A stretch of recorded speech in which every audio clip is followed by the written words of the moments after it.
This is going to be a hot mess. The blooper reel is going to be extreme. Do I have the lights on all the way?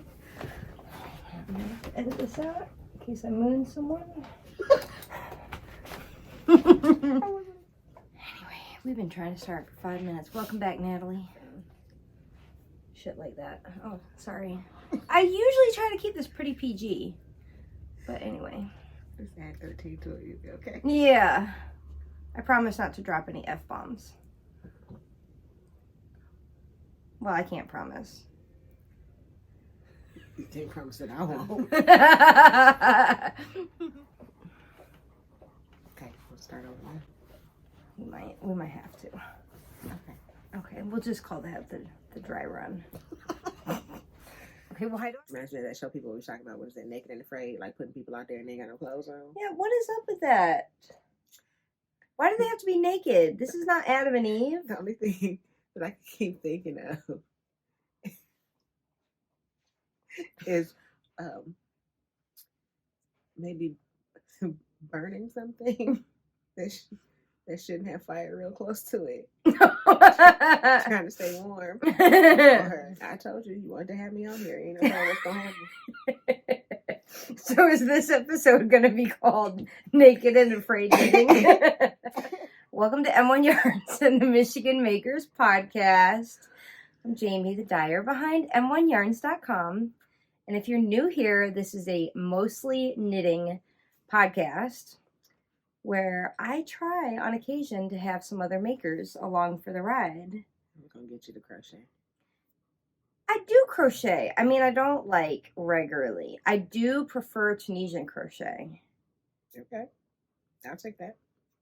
If like Ravelry froze and I got all my knitting done, I wouldn't feel the pull.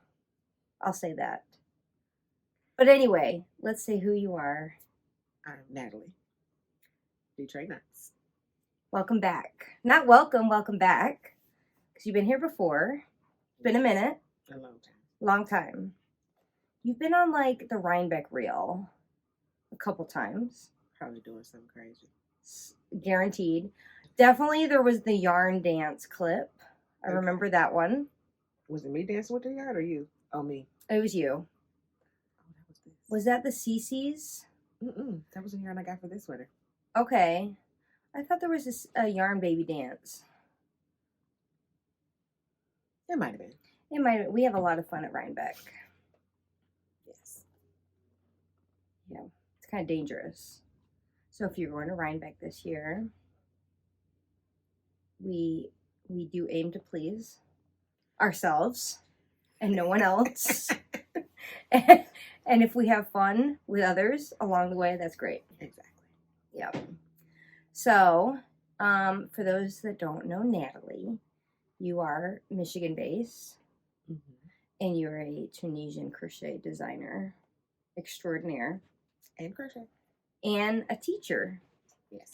So where can we find you teaching-wise? I know you have some stuff coming up. June 9th through 11th. I don't remember what the days are, but that weekend I'll be teaching with Vogue Knit Live virtual.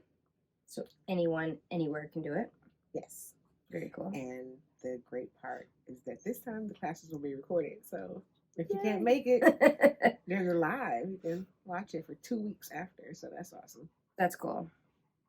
Okay. And did we talk about your podcast yet? No, we talked about that. Our rough draft. We had a rough draft. We had to warm up. Yeah. So I have a new podcast. It's called Knots to Know, KNOTS, like my name. Yeah. Where I focus on finding crochet designers. It's all about crochet, but I also like to focus on BBIMP and makers. Define that for those who don't know. It's Black, brown, indigenous, melanated people. Okay. So you find designers, dyers, and other makers along the way to highlight. Yes. To pull in a community. Mm-hmm. Yeah. It's not exclusive to that, but yeah, just to make it a little easier to find us. Yeah. amplify. Yes. So this morning we met up at a coffee shop nearby that we try to do about like once a month or so in our community, where we meet up with other knitters and crocheters for, sometimes we do coffee, sometimes we do brunch, but either way it's just a time to get together and fellowship. And I was posting about this while we were there today, and when I kind of started organizing this, it was all about like, we just need like more community. I think because so many of us, our stitching time is like us by ourselves, mostly, you know, like home or while commuting to work or whatever is your thing, while at your kid's soccer practice or whatever. And it's great to connect with those who are, you know, like you have a connected thread. And so I was just like, hey, listen, somebody has to pick a time and a place. And that is one of my administrative like strengths. And so when I was posting about it today, I was like, hey, if you feel like your community is missing this, don't wait for someone else to do it.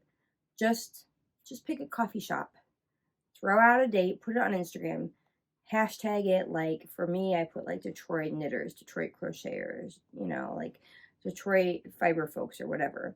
And then you never know who's following that. So if you're in some area, or advertise it at your local yarn shop, you know, so maybe they can amplify the message. But I think we can all create community together in really small ways. Yeah, definitely. It's a lot better to be together, especially if you have like questions. Totally. Bouncing ideas off of other people. Like, what is a gauge swatch? Yeah. How to block your makes. How to use your gauge. Oh, you're supposed to use it? Yeah. Oh.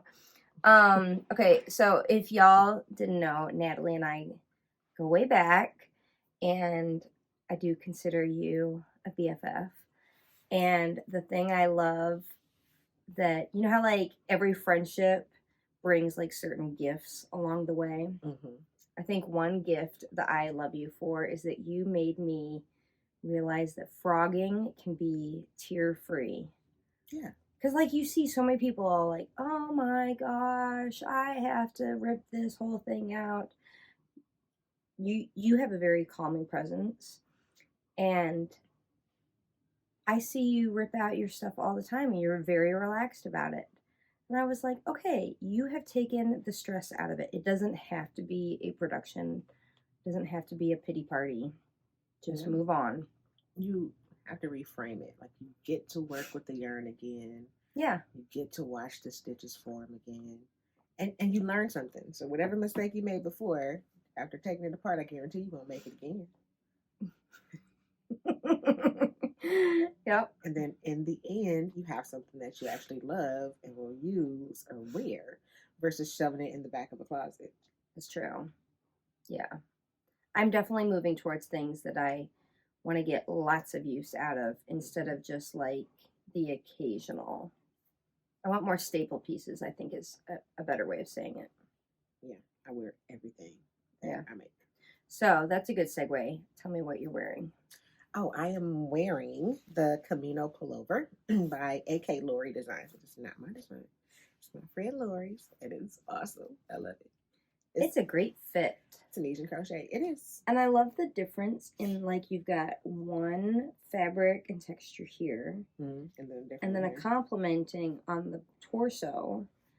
And like visually, even if you didn't know anything about yarn, just in passing, if you were walking in the store or something, like it catches your eye.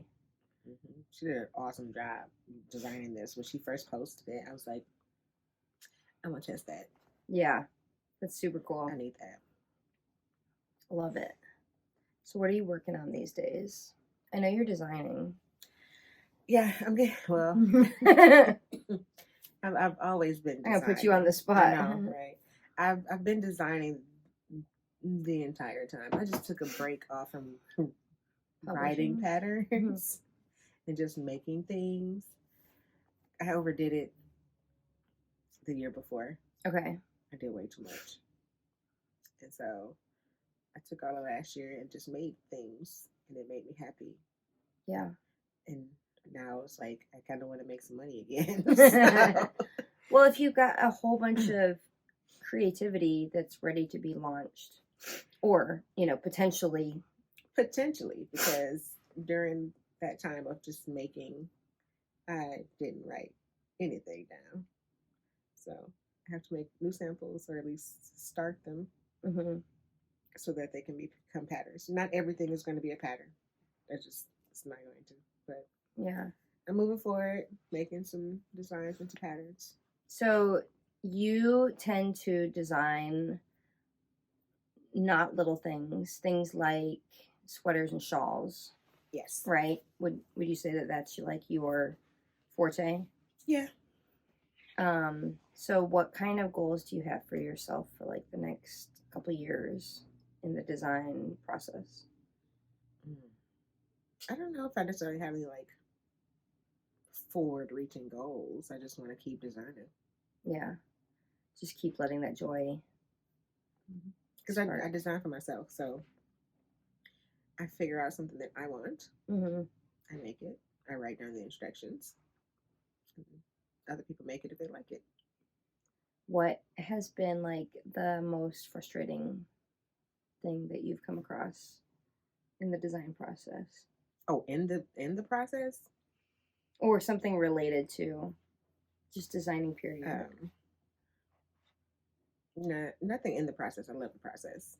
Even if it's something that gets on my nerves. Like, I still love the whole process. But I think that the one thing that really gets on my nerves about designing is that so many people will say, "Oh, that's beyond me. I can't do that." Oh, like I could never make that. I could never make your design because that's above my ability. But it's like, you can't. You realize I'm using the same 3 stitches everybody else is using, and I'm just putting it together differently. Like, if you can do the 3 stitches, you can make what I designed. And you said in a recent podcast episode of yours that I really loved it. You were like, I don't design beginner patterns, not because I don't want to or because I don't have the ideas, but there's just so many of them out there. There are, that I can do something different. Yes, and then after making the same square with different stripes over and over again, like, don't you get bored? Like, yeah. Don't you want to do something else? Like, I can't. And even when I try to design something simple, my brain will not let me. It's like, oh, let's try this. They're like, let's add some seasoning. Let's do this. Let's put a little bit more sauce on that. So, I can't do anything simple. There's a whole lot of simple out there. I don't need to add to that. Yeah, you gotta do you. So what are you designing these days? Can you share with us?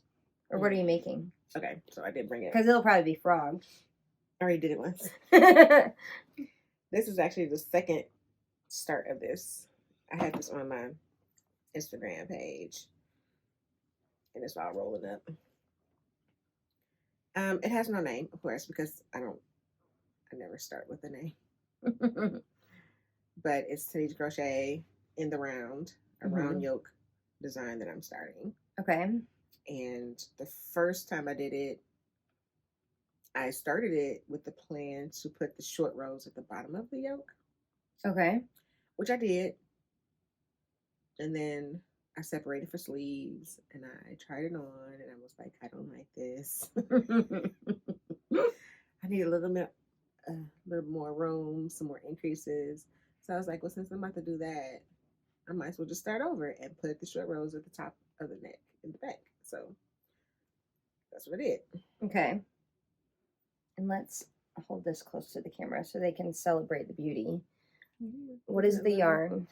It is... Oh, sorry. We're hooked. Yeah. It's 100% superwash merino from Pearly Tricot. And she is a fellow Michigan maker. Yes. / yarn dyer. This is the yarn.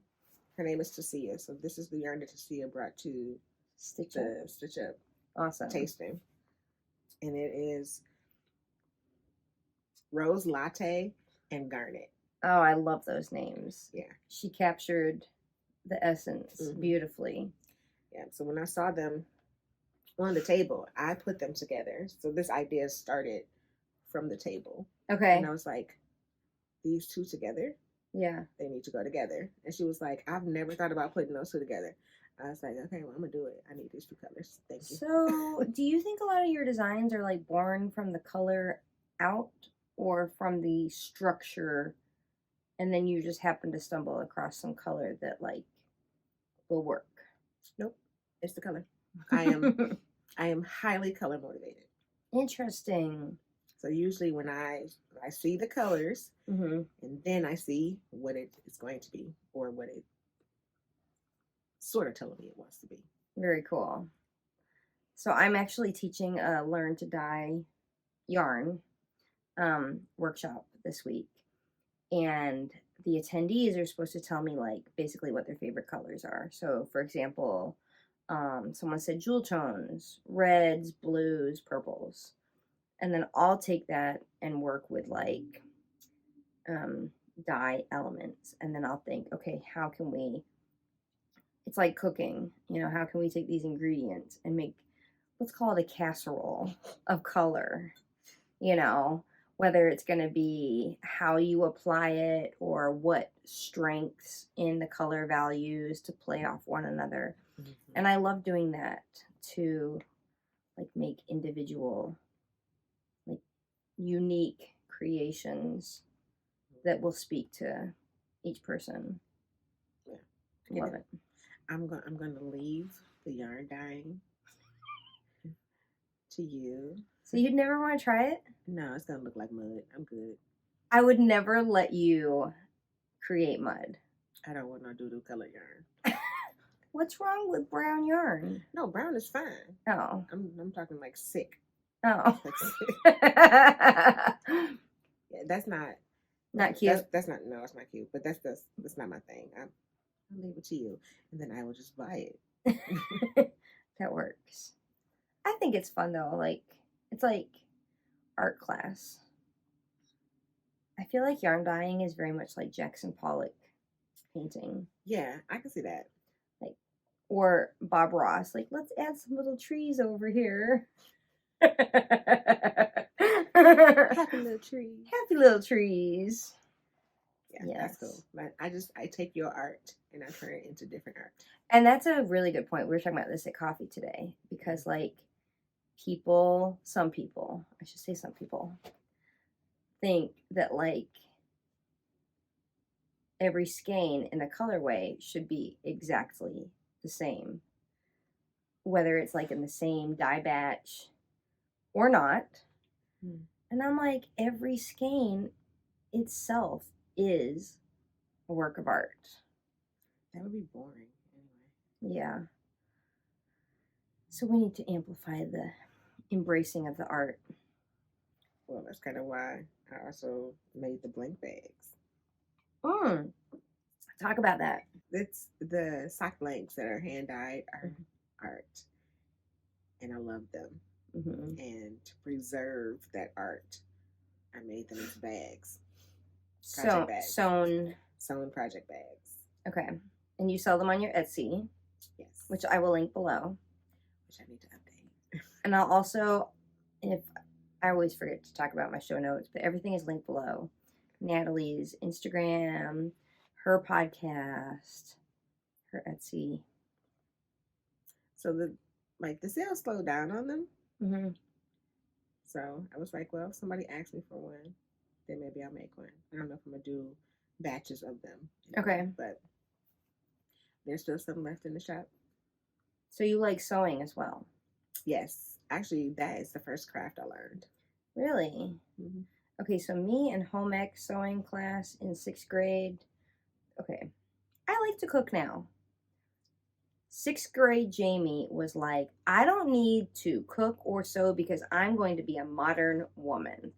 And this is dumb. All the boys can stay and I'm leaving. My mom was like, you need to check your attitude, young lady. I was a good student, but when it came to home ec, I was like, this is, no, we need to modernize this. We didn't have home ec. Home ec was in my house. My parents taught me how to cook. My mother taught me how to sew. Yeah, we definitely had a lot of like hands-on, like just as much as my mom taught me to cook, my dad taught me how to change the oil and check the tires and stuff like that. Yep, I learned all of that too. Life skills. Right. Not that I apply all my life skills these days, but at least I have them. I mean, you could put me in the wild and Oh, I ain't going in the wild. but okay. Okay, I just watched this show. I forget the name of it. It's like Outlast or something. It's like 16 people dropped in Alaska in the fall. And they have to basically like stay on a team and survive. The first 48 hours, I'm like, these people are going to die. What do they get? Oh, $1 million. Maybe.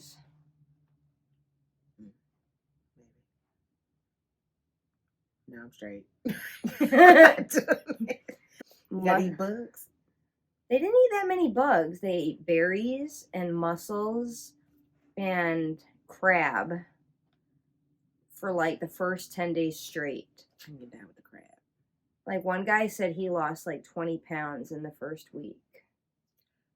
That's dangerous. Reminds me of that show people always talk about. What is it? Naked and Afraid? Like putting people out there and they ain't got no clothes on. Yeah, what is up with that? Why do they have to be naked? This is not Adam and Eve. The only thing that I keep thinking of is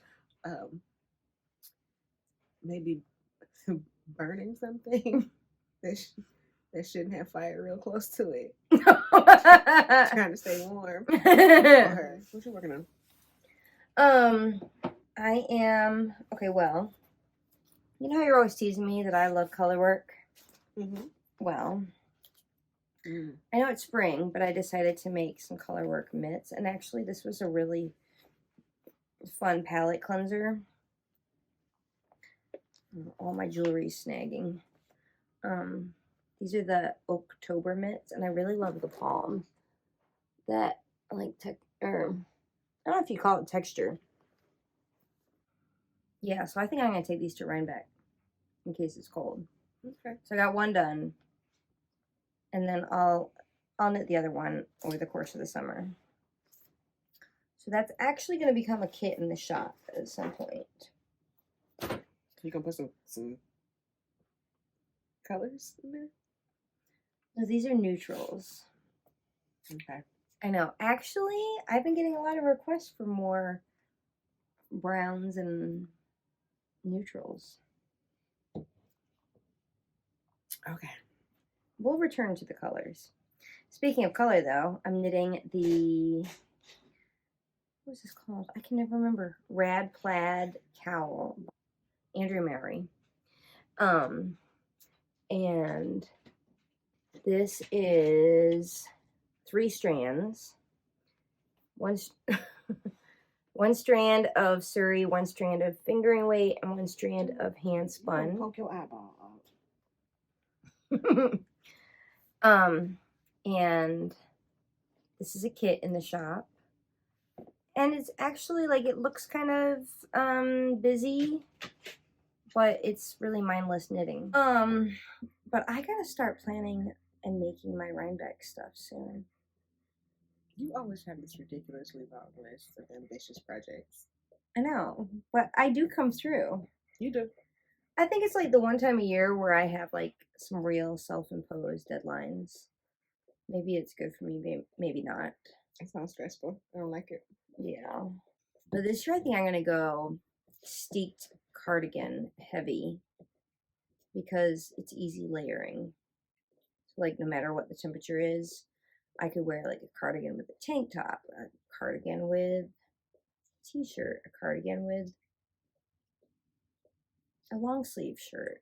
I have options. Sure. I will be wearing whatever is done at the time. I love it. We'll see. It'll be, no matter what, it'll be good. Yeah, I'm not doing anything like special for it. Just, I'm not going naked, so that's good. That naked and afraid again. I'm not doing that. You're not gonna be naked, and you're not gonna be afraid. All right, so if you don't already follow Natalie's YouTube channel, go give her some love, a subscribe, watch her videos, and follow her on Instagram. And if you're going to Rhinebeck, we'll see you there. So say hi to Miss Natalie there. And until next time, I'll have to have you back. Maybe next time you release a pattern so you can talk about it. Okay. Don't wait like 3 years again. It's been too long. I can't make no promises about that. No promises. We'll see when the next pattern comes out.